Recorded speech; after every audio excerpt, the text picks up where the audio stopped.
This is Volkswagen's flagship sedan. This is the Arteon for 2021. It comes in 3 trim levels, 1 powertrain, front-wheel drive, and all-wheel drive available. Today I want to talk about the pros and cons, what's new for 2021, and why you might want to consider this elegant and sporty sedan as your next vehicle. Let's get started.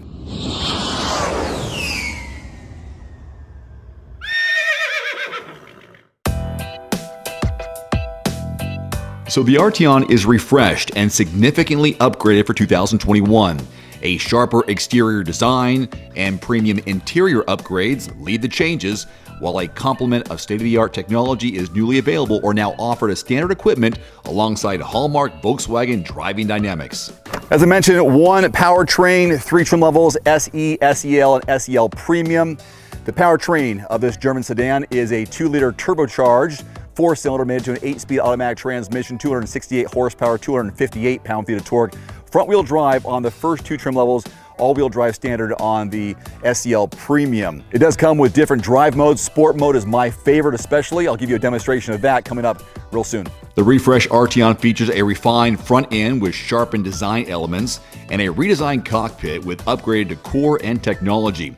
Volkswagen's digital cockpit is now standard, as is the all-new infotainment system with updated navigation and wireless app connect. Updates to R-Line models include an illuminated light bar in the front grille, a translucent decor with 30 color ambient lighting inside, as well as wireless charging and enhanced driver assistance technology. 3 new colors are also added for the 2021 model year. Here's a look at your real world of backseat legroom and headroom from a guy who is 5'11". This is my position as a driver up front. So look how much space, how much comfortable, usable space you have between the person's knees and the back of the seat, because this is my position. This is basically me sitting behind myself. This is a decent car for those road trips if you want to sit back here. Absolutely, no problem. I'm a little surprised on the amount of headroom. Maybe it's because of the sloping nature of the exterior design. There is a slight indent in the roof line, not a lot. I'm not cramped, but I feel like there could be a little bit more room for headroom. And again, I'm just 5'11". If I was 6'2" or taller, it might be an issue. Another good thing, if you're a parent and you have a little one and you have a child car seat that you need to put back here, they've got something called ISOFIX. And these right here are the latches that you would put your car seat hooks into. And since it's so large back here, shouldn't be a problem. At least it hasn't been for me to put the little ones back there. Also an armrest, which would eliminate one of the people, of course, right there, cup holders, and this pass-through option if you want to use this for longer items with your cargo space. Speaking of, let's take a look at it. I'm very impressed with the trunk space of the Arteon. And to open it, here it is. It is the Volkswagen logo. Push it in, and then you lift it up. Right here, amazing, 27 and change in terms of cargo volume, 27 cubic feet. You can fold down these back seats, that increases it to over 56. This is just a great amount of space to put just about anything you can think of in terms of large luggage, boxes. Don't worry about going to Costco, you'll have plenty of room inside this Volkswagen. I want to give you one more example of the cargo volume capacity. Here are some 10-foot PVC conduit pipes, 10 footers. Here, I folded down the seat right there, and then it went all the way up there. That is pretty impressive. 10 footers inside the Arteon. Not too bad. All right, time to give you a driving demo and impressions. Currently, I'm in sport mode, so things are tightened up here. A little firmer around the corners. Steering tightens up a little bit. Your different drive modes are as followed: Sport, Custom, Eco, Comfort, Normal. Yeah, I'm gonna go ahead and stay in Sport because I have some S-curves coming up here. One thing I hope you can see in this camera angle, I can make the navigation show up in the instrument cluster. There's different views I can do as well.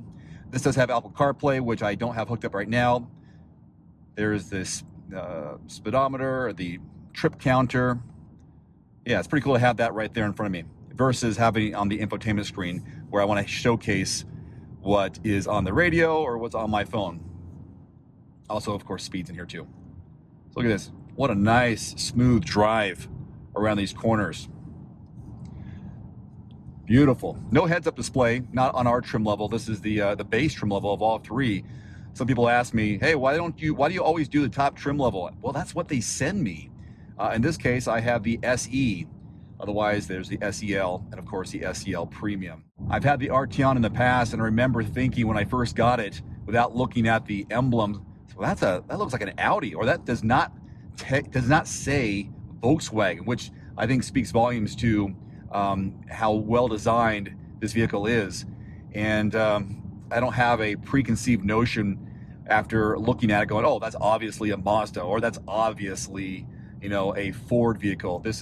I can't quite tell what it is. So maybe that says something about how they're designing it, or maybe it's a negative, as in they all look the same. You can't tell one from the other one. I don't know, but I would definitely think this could probably be an Audi, just based on the exterior and the styling of it, which looks really sharp to me. Here's something else. As you see the instrument cluster in front of me, I can hit the view on the steering wheel mounted controls, and it changes what I see. Now I can see the RPMs on the left and the speed on the right. I press it again, and then I have the entire navigation screen filling up the instrument cluster. Isn't that beautiful? Really nice display here. Good colors, good graphics, and it doesn't take my eyes off the road, whereas you may have it over here in the infotainment screen. Nothing wrong with that, but I think it's a nice little addition to have that option straight in front of you.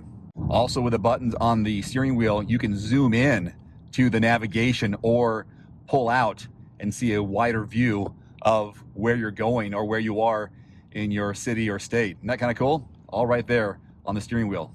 Okay, I'm still in sport mode. I'm going to accelerate onto the highway and talk a little more about how this drives.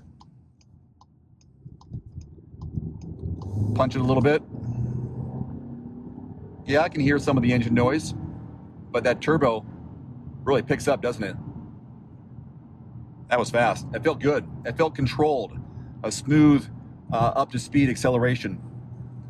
And now, probably sitting in what, 7th or 8th in the automatic transmission. Visually very good. Not a lot of clutter in your dash. I think the dashboard's a little bit high, but it's a very clean, simple look. Nothing confuses me.